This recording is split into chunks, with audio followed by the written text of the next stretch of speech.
नमस्कार दोस्तों, आज बहुत बड़ी 3 बड़ी खबरें आई हैं आउटसोर्स संविदा कर्मचारियों को लेकर। जी हां दोस्तों, आपको बता दें एक ताजा नया आदेश जारी हुआ है जिसमें आउटसोर्स कर्मचारियों के वेतन को लेकर सख्त निर्देश जारी कर दिए गए हैं। अब जो है आउटसोर्स कर्मचारियों का वेतन पोर्टल के जरिए होगा और अगर पोर्टल के जरिए होगा तो क्या क्या सुविधा और क्या क्या फायदा आउटसोर्स कर्मचारियों को होने वाला है, इस पूरे आदेश में देख लीजिएगा।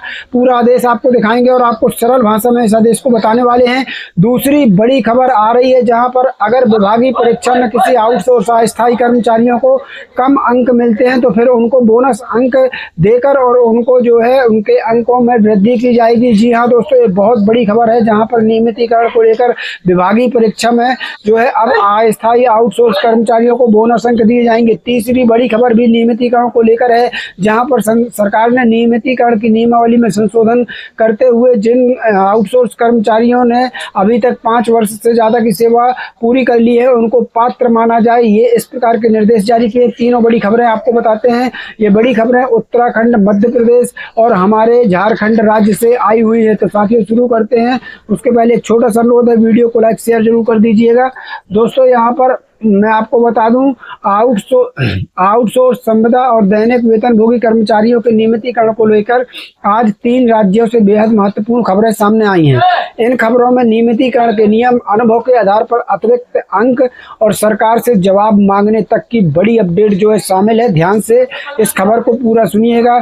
साथियों आपको बता दें, वीडियो को अंत तक देखिएगा क्योंकि तीसरी खबर सीधे उन कर्मचारियों से जुड़ी है जो वर्षों से नियमितीकरण की मांग कर रहे हैं और इस पर ये बहुत बड़ी अपडेट आई है। तो तीसरी बड़ी खबर जरूर सुन लीजिएगा।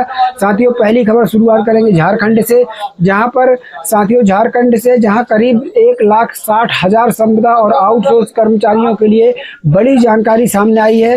खबर के अनुसार राज्य सरकार संविदा और आउटसोर्स कर्मचारियों के नियमितीकरण की दिशा में नियमावली तैयार करने की प्रक्रिया में तेजी से आगे बढ़ रही है। आपको बता दें साथियों, ये मैंने स्क्रीन पर कटिंग भी लगा दी है, आप इसको जरूर देखते चलिएगा। प्रस्तावित व्यवस्था में नियमितीकरण के लिए आयोजित प्रतियोगी परीक्षा में अधिकतम 15% तक अतिरिक्त वेटेज देने का प्रावधान बताया गया है। मतलब 15% तक अतिरिक्त अंक कहना चाहिए या लाभ कहना चाहिए, वो आउटसोर्स संविदा कर्मचारियों को सरकार देने वाली है। सबसे महत्वपूर्ण बात यह है कि सेवा अवधि के आधार पर वेटेज बढ़ने की बात कही गई है। जी हाँ दोस्तों, और खबर में बताया गया है कि 36 महीने तक काम करने वाले कर्मचारियों से को अतिरिक्त वेटेज नहीं मिलेगा, जबकि 37 महीने की सेवा पूरी होने के बाद वेटेज मिलना शुरू हो जाएगा। यानी अगर आपने 36 महीने काम किया है तो आपको इसका लाभ नहीं मिलेगा, लेकिन वहीं अगर आपने 37 महीने की सेवा पूरी की है तो फिर इसका फायदा मिलना आपको शुरू हो जाएगा और सेवा अवधि बढ़ने के साथ यह बढ़ता ही जाएगा। जी हाँ, 40 महीने की सेवा पर 0.60 यानी 60%, 0.60, 60 महीने पर 3.60% बढ़ने ज्यादा फायदा जो है यहाँ पर मिलेगा। अधिकतम 15% का प्रावधान इसमें बताया गया है, यानी ज्यादा से ज्यादा 15% आपको ज्यादा फायदा मिलने वाला है। इसके अलावा लंबे समय से सरकारी विभागों में काम कर रहे संविदा, दैनिक वेतनभोगी और आउटसोर्स कर्मचारियों के कार्य अनुभव और दक्षता को मान्यता देने की भी बात इसमें सामने आई है। हालांकि ध्यान रखना कि यह खबर प्रस्तावित नियमावली से जुड़ी है, इसलिए अंतिम नियम और लागू होने की स्थिति सरकारी स्वीकृति के बाद ही स्पष्ट होगी। अब बात कर लेते हैं दूसरी बड़ी खबर की जो सीधे मध्य प्रदेश से आ रही है, जहां पर एक नया आदेश सामने आया हुआ है। जी हाँ साथियों, यहाँ जनजातीय कार्य विभाग ने आउटसोर्स सेवाओं के प्रबंधन को लेकर महत्वपूर्ण आदेश जारी किया है। स्क्रीन में मैंने ये पूरा आदेश लगा दिया है, आप पूरा आदेश देख सकते हैं।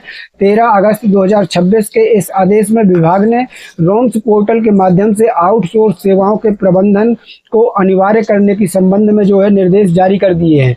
आदेश के अनुसार 31 अगस्त 2026 के बाद आउटसोर्स एजेंसियों के भुगतान के लिए यहाँ पर IFMIS में रोम्स पोर्टल से संबंधित जरूरी दस्तावेजों को अनिवार्य रूप से संलग्न करना होगा। कब से? 31 अगस्त 2026 के बाद, मतलब इस महीने के बाद इसमें रोम्स पोर्टल में जो है पूरा डाटा फीड करना बेहद जरूरी हो जाएगा। साथ ही रोम्स से जनरेट इनवॉइस के बिना किसी भी देयक का भुगतान नहीं किया जाएगा। और साथियों ये आदेश में स्पष्ट कहा गया है, इसका मतलब साफ है कि आउटसोर्स कर्मचारियों से संबंधित पद, कार्यादेश, अनुबंध, बजट और एजेंसी से जुड़ी जानकारी को रोम्स पोर्टल पर व्यवस्थित तरीके से दर्ज करना जो है वो अब अनिवार्य होगा। यह व्यवस्था आउटसोर्स कर्मचारियों के प्रबंधन और भुगतान प्रक्रिया को ज़्यादा व्यवस्थित और डिजिटल बनाने की दिशा में साथियों महत्वपूर्ण कदम बताया जा रहा है। तीसरी अब बड़ी खबर की बात कर लेंगे। जो तीसरी बड़ी खबर आ रही थी वो आ रही है उत्तराखंड से। जी हाँ साथियों, अब बात करते हैं उन कर्मचारियों की जो लंबे समय से नियमितीकरण की मांग कर रहे हैं। जी हाँ दोस्तों, उत्तराखंड में लंबे समय से नियमितीकरण की मांग जो है वो सामने आ रही है। उत्तराखंड हाई कोर्ट में वन विभागों में वर्षों से कार्यरत दैनिक और अनुबंध के आधार पर काम कर रहे श्रमिकों के नियमितीकरण का मामला जो है वो सामने आया हुआ है। खबर के अनुसार हाई कोर्ट ने राज्य सरकार से इस मामले में स्थिति स्पष्ट करने को कहा है। यानी हाई कोर्ट ने भी राज्य सरकार को कहा है कि आप इस मामले पर अपनी स्थिति स्पष्ट कीजिए ताकि कर्मचारियों में से भ्रम की जो गुंजाइश है वो खत्म हो जाए। मामला नियमितीकरण की नियमावली में तय कट ऑफ डेट से जुड़ा हुआ है। याचिकाकर्ताओं का कहना था कि नियमावली के लिए सेवा अवधि की शर्तों में बदलाव किया गया है और लंबे समय से काम कर रहे कर्मचारियों के अधिकार इससे प्रभावित हुए हैं, ये कहना था याचिकाकर्ताओं का। तो खबर के अनुसार सरकार ने दिसंबर 2025 में नियमावली में संशोधन किया था जिसमें नियमितीकरण के लिए निर्धारित शर्तों को लेकर प्रावधान किए गए थे। याचिकाकर्ताओं का तर्क है कि जिन कर्मचारियों ने निर्धारित अवधि पूरी कर ली है उन्हें भी नियमितीकरण के लिए पात्र माना जाना चाहिए। बिल्कुल सही कहना है यहाँ पर याचिकाकर्ताओं का, स्पष्ट कहना है उनका कि जिन भी कर्मचारियों ने पात्रता की पूरी शर्तें पूरी कर ली हैं उनको नियमितीकरण के लिए पात्र माना जाना चाहिए। ये कोई गलत मांग नहीं है कर्मचारियों की, बिल्कुल उचित मांग है। साथियों, अब इस मामले में हाई कोर्ट के निर्देश और आगे होने वाली सुनवाई जो है वो बहुत महत्वपूर्ण होने वाली है कि आखिर हाई कोर्ट इस मामले में क्या निर्देश देता है और आगे वाली सुनवाई में सरकार की तरफ से क्या जवाब दिया जाता है। बड़ी बात यहाँ पर यह है कि तीनों खबरों को अगर एक साथ देखें तो जो तस्वीर है वो काफ़ी महत्वपूर्ण हो जाती है। झारखंड में नियमितीकरण के लिए प्रस्तावित नियमों में अनुभव के आधार पर वेटेज की बात जो है वो सामने आ रही है।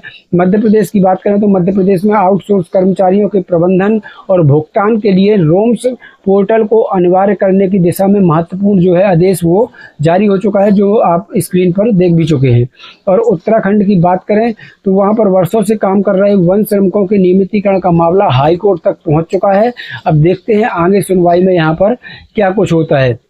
लेकिन एक बात जरूर ध्यान रखें, नियमितीकरण का अंतिम लाभ तभी माना जाएगा जब संबंधित सरकार की अंतिम नियमावली, आदेश या न्यायालय का अंतिम निर्णय जो है वो सामने आता है। अगर आप भी आउटसोर्स, संविदा या दैनिक वेतनभोगी कर्मचारी हैं तो फिर इस वीडियो को अपने सभी कर्मचारियों के साथ दोस्तों जरूर शेयर करिएगा। ऐसे ही सरकारी आदेश और कर्मचारी हित से जुड़ी हुई महत्वपूर्ण खबरों के लिए चैनल को अभी के अभी सब्सक्राइब कर लीजिए और वीडियो को लाइक जरूर कर दीजिएगा। आपके साथ मैं सतीश तिवारी लेता हूँ विदा। मिलते हैं नई अपडेट के साथ, नई जानकारी के साथ। तब तक के लिए जय भारत, जय हिंद।